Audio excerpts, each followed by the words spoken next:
Imagine walking home after a long day of work only to find your 7-year-old son staring down the barrel of a gun, and the person holding that weapon is none other than Karen, the crazy HOA president who had been targeting my family for months. This nightmare didn't come out of nowhere. It all began in the most frustratingly petty way possible, with a series of violations that had nothing to do with community rules and everything to do with Karen's personal vendetta against me. The first sign was a bright yellow envelope stuffed in my mailbox, screaming at me like an unwelcome guest. I opened it only to see I had been fined for the so-called crime of leaving my car parked overnight in my own driveway. I was irritated, ready to toss the notice into the trash, but curiosity got the better of me. I checked the HOA bylaws and, to my surprise, discovered it actually was listed as a violation. Still, what made my blood boil was the fact that dozens of my neighbors had their cars parked the same way every single night, and not one of them ever got fined. I confirmed it with my own eyes, standing outside in the cool evening, counting cars lined up in driveways. The injustice was clear. I was being singled out.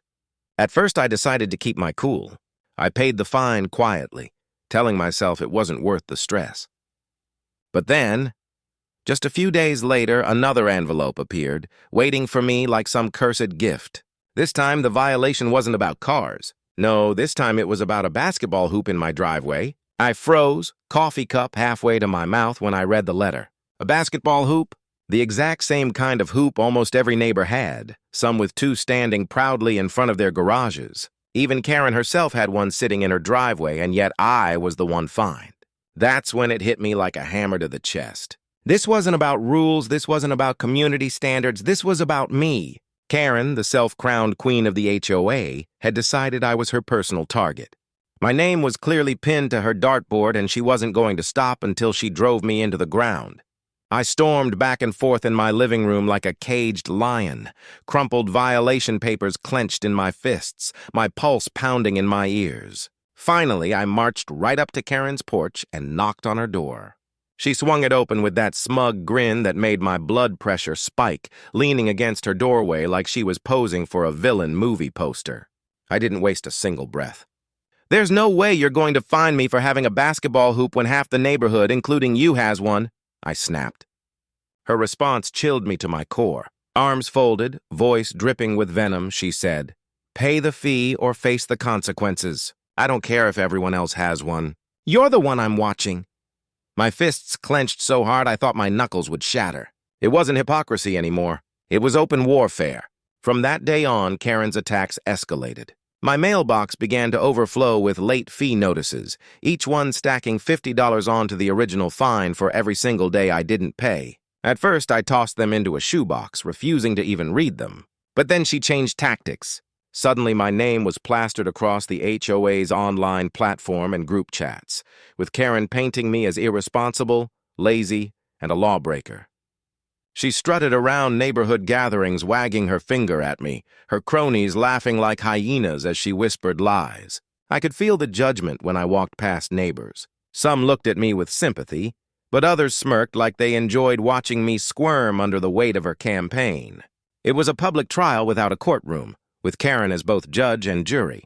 She was staging my humiliation as if it were her favorite play, and the neighborhood was her audience. Still, I thought maybe that was as far as she would go, that maybe her real goal was to shame me into paying up.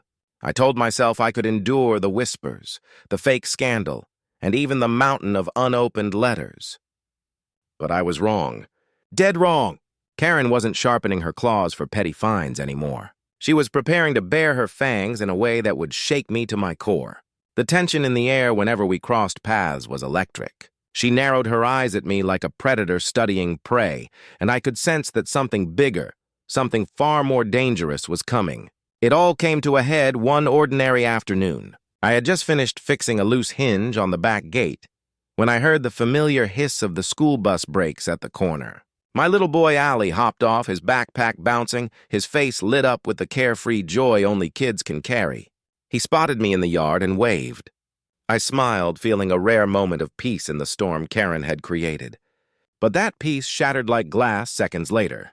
Allie reached the porch and froze, his hand trembling on the doorknob. Then came the scream that sliced through me like a blade. "Dad!" My blood turned to ice. The screwdriver slipped from my hand as I sprinted around the house, heart pounding out of my chest. And that's when I saw it. The moment that nearly destroyed me. Karen, standing on my porch, pointing a gun directly at my 7-year-old son. The courtroom felt like a stage where the truth could no longer be hidden, and Karen sat there stripped of her power, dressed in a dull gray suit.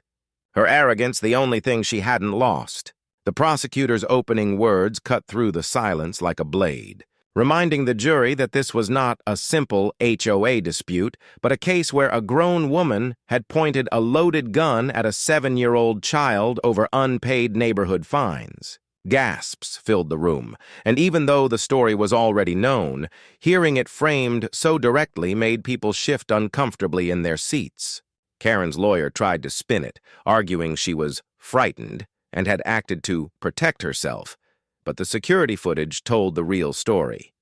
On the screen, everyone saw Karen's hand trembling but steady enough to aim the gun straight at my little boy's face, and the jury's expressions hardened with each passing second. When it was my turn to testify, I told the story plainly.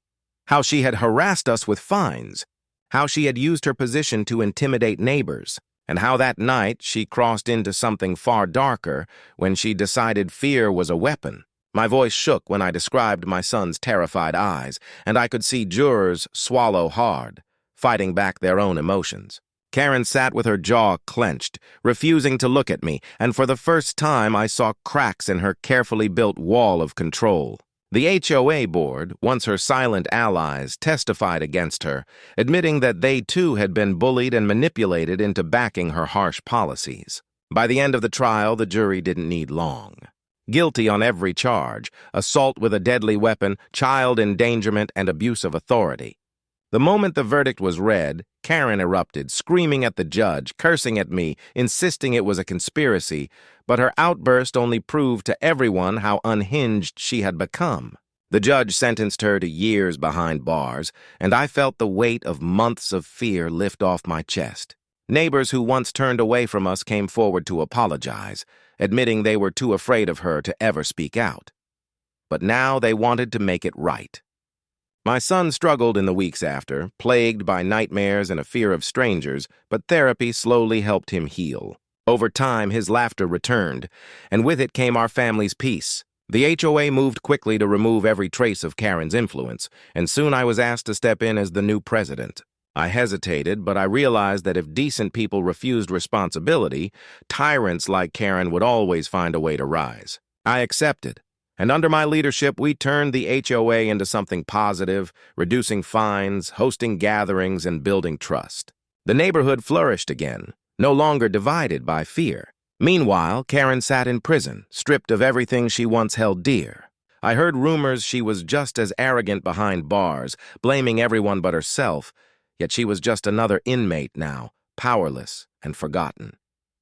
Sometimes I thought about the irony, how she once held a gun to a child's face, believing it gave her control. But in the end, that very moment sealed her downfall. Justice had spoken, not just in the courtroom, but in the lives of everyone who refused to let fear rule them anymore.